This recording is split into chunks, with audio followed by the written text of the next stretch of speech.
Greetings of peace. Today I would like to talk to you about the fallacy of gangsterdom and the street lifestyle and why it's a fool's errand. So here's the thing. In the inner city and in lower income communities around America, many of the youth, especially the young men, gravitate to the so-called gangster lifestyle. This is indoctrinated into their mind by the hip hop culture, which are individuals who are trying to emulate drug dealers from the 1980s. But many of these individuals who are making these raps and who are these popular artists never even lived the lifestyle themselves. They've never sold drugs, they've never shot anybody, they've never killed anybody, etc., etc. Oftentimes, a young person will get involved in gangs in between the ages of 9 to 14 years old. That's like the prime recruiting age for these organizations. That's often when somebody will get involved in the lifestyle. Sometimes a little bit later in life, maybe like they may not have been gang affiliated, but maybe they go to juvenile hall while they're adolescent or in their mid to late teens, or they do a stint in prison and they get involved in. But for the most part, it's between ages 9 to 14 is when an individual gets started in this lifestyle. Okay, so you got a young kid, right? He gets jumped into a gang. He believes because in his community he sees these people, they got they may have some fast money, they may have the attention of the girls, they may have a certain respect, people may fear them. And a young man, without any identity, coming up in a single mother home without a father, may look at that and view that as strength or something like that. So he gets jumped in, etc., etc. But here's the thing.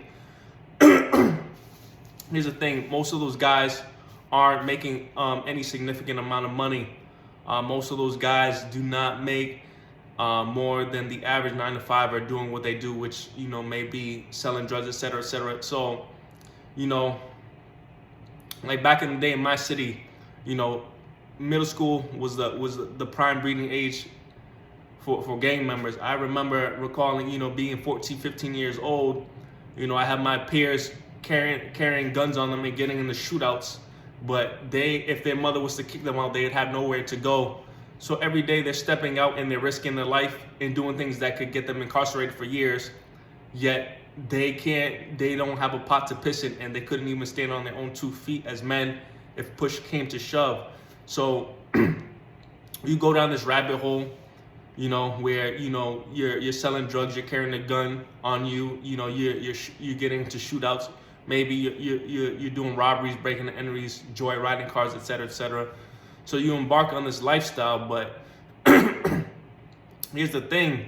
If you don't invest in any vocational skills and you continue down this trajectory, maybe eventually you get to a point in this lifestyle where you are making significant amount of money. I know people, though a small few, eventually they're stuck with the lifestyle. Eventually they got to the point where they're 6-figure earners.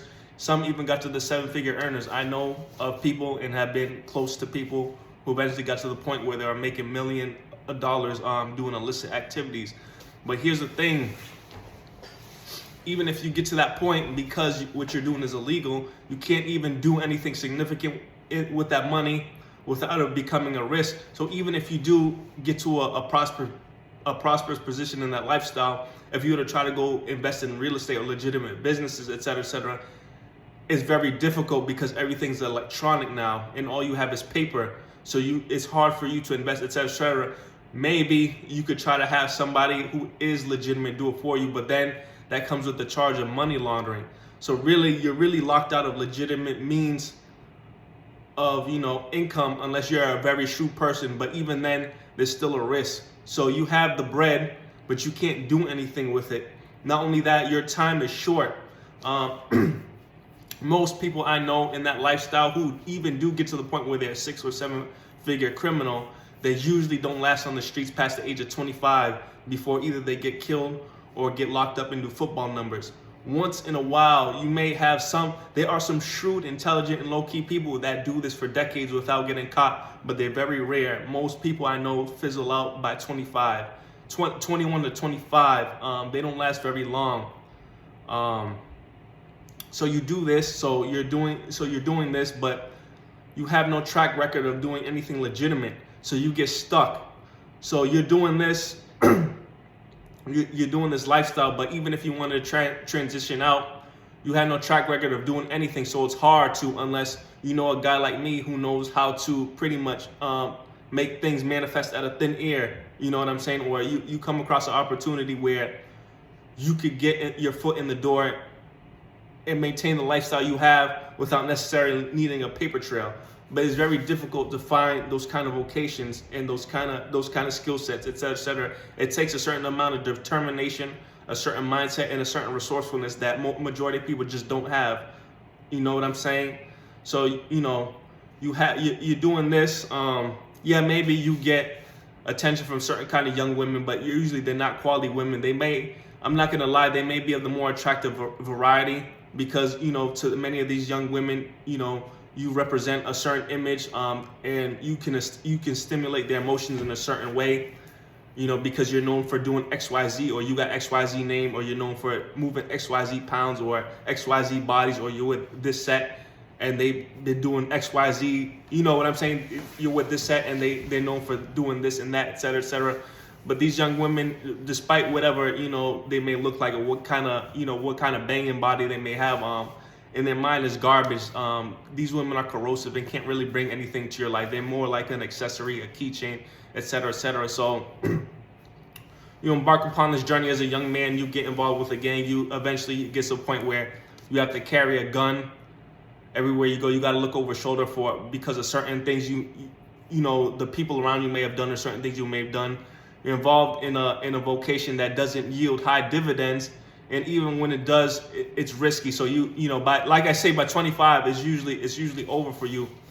But the thing is this: while you're taking all this risk in engaging in all these activities, there are people in the square world who are doing 10, 20, 30 times what you guys do in terms of income, not even taking 1/10 of your risk. You know what I'm saying? How can I put it this way? The reason why I say it's a facade is because you do so much, you're risking your life every day, but you don't really have anything to show for it. This spell is mostly cast by hip hop. I just wish more young people had the mind to see through the mirage. Many do after a few stints in jail, or maybe a few prison beds, or maybe a few shootouts, or after nearly losing their life a couple times, or maybe losing a couple of friends. Many of them do come to the realization that they were foolish and that they got caught up in something that was bigger than them, and they were in over their head. But by that time, it's too late. They're already entrenched in the lifestyle. They already did the things they did. They got people gunning for them. They got, you know what I'm saying? They have no type of job resume. They have no kind of skill set. They don't really know how to start or run a legitimate business. So these people get stuck and they get trapped. And when you're young and you're wet behind the ears, maybe you got a little name, or you got little girls that want to do XYZ with you, it's cool then. But when you become a man, you have real responsibilities and aspirations, and you can't act on it because you did not set yourself up in the future. These grown men, I've talked with them in confidence. Many of them regret the decision they made, and if they could go back all again, they would have did something different. When I was younger and I would sit with these individuals and talk with them, they'd always tell me that they were proud of the route I was going and what I was doing, and they wish they had people like me around, or they wish they had been more like me when they were my age. But for now, they're too late. They've gotten settled into that lifestyle, and that's the life they got to live, because that's all they know and that's all they know how to do, and they don't know how to break out to do something else. So that's the thing. And then these rappers, they are paid to push this to push this image, this gangster image, but none of them live the lifestyle, and they know what they're doing.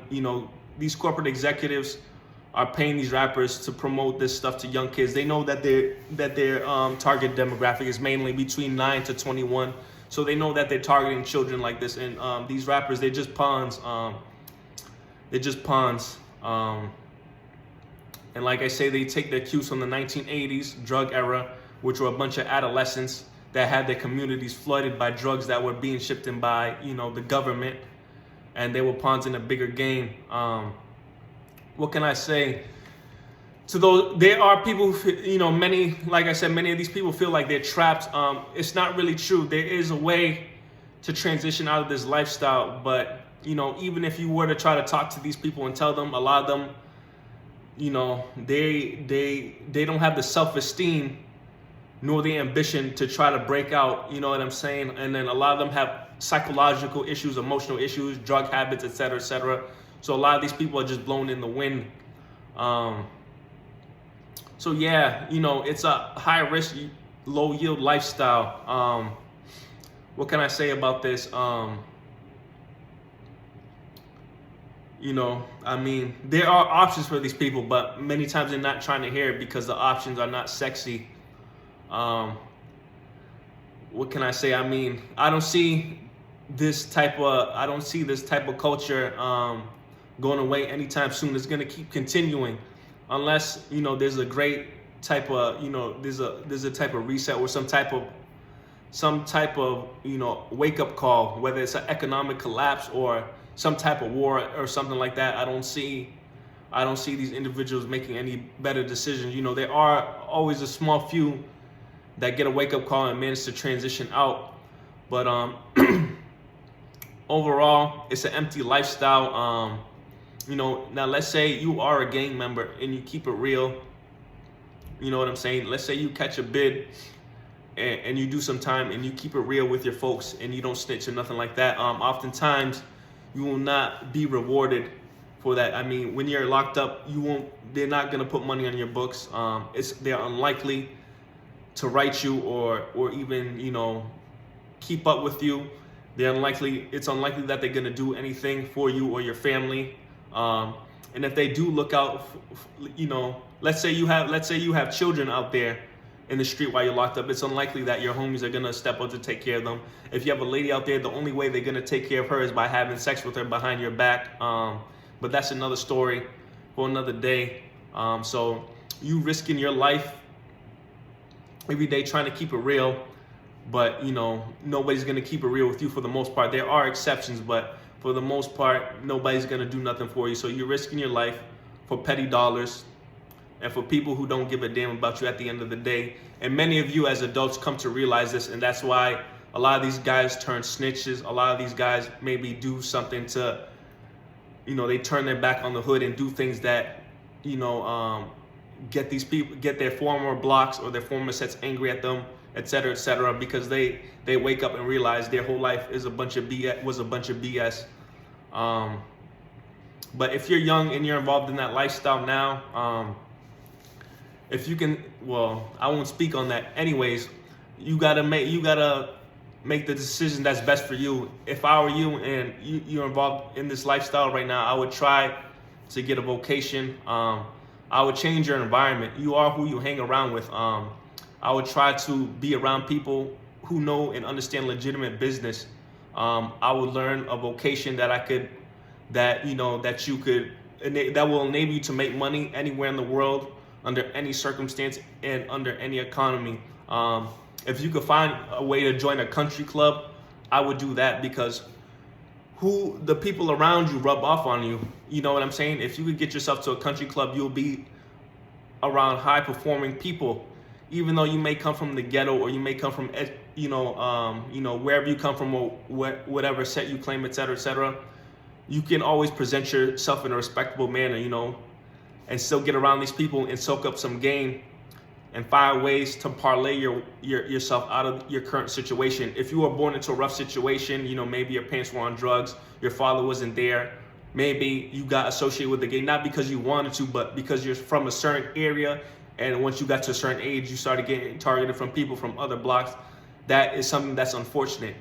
But the quickest way that I can tell you to transition out from a situation of poverty or around undesirable people is to get around people that are of a higher socioeconomic background than you. And there's all kind of things. So when you're transitioning, you may not be welcomed at first. You may have to face some kind of hazing. You may have to deal with some type of passive aggression, some type of bullying, but you have to, that's the stuff that develops you as a man. You have to learn how to have a thick skin, and you have to learn how to develop emotional intelligence and get an armor around yourself so you could go through life. You can't go through your life as an emotionally reactionary individual, just lashing out at anybody and everything that rubs you the wrong way, etc., etc.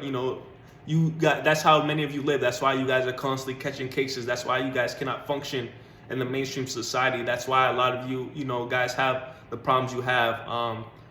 But what I would do is I would get around people who are movers or shakers, find out what kind of events these people host or go to. Where do they hang out? Where do they eat?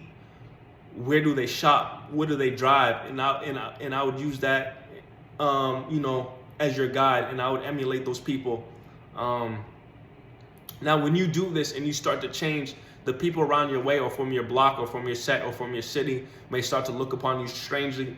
They may say that you think that you're better than them. They may ostracize. They may not. They may become angry with you. But you have to. Life is short. You have to do what you have to do in order to ensure your future and the future of your family and descendants. You got to look out for yourself. At the end of the day, nobody really cares about you as a man and what happens to you. It's up to you to make something with your life. With the internet age, you have all the opportunity in the world and all the information that past generations didn't. So if you're in a bad situation, I suggest you do something about it. And a good way is to join a country club. If you could take golf lessons, learn to play golf. A lot goes down on the golf course, you know what I'm saying? You got retired CEOs, retired CFOs, people who own business, millionaires, etc., etc. And even if you come from the other side of the tracks, if you treat people and deal with people in a respectable manner and present yourself in a respectable manner, people will help you. There's this whole thing about trope about racism in this country, etc. And racism does exist. But a lot of the people who are willing to help you in life are the people that you least expect. And oftentimes there are people that don't look like you. Many of the people who help me in life do not look like me. And many of the people who have given me issues in my life and have been an obstacle for me are people who look like me. You know what I'm saying? So if you are wise enough and smart enough to see the situation that you're in, I hope that you can make the transition. So that's all I have to say about that. Thank you.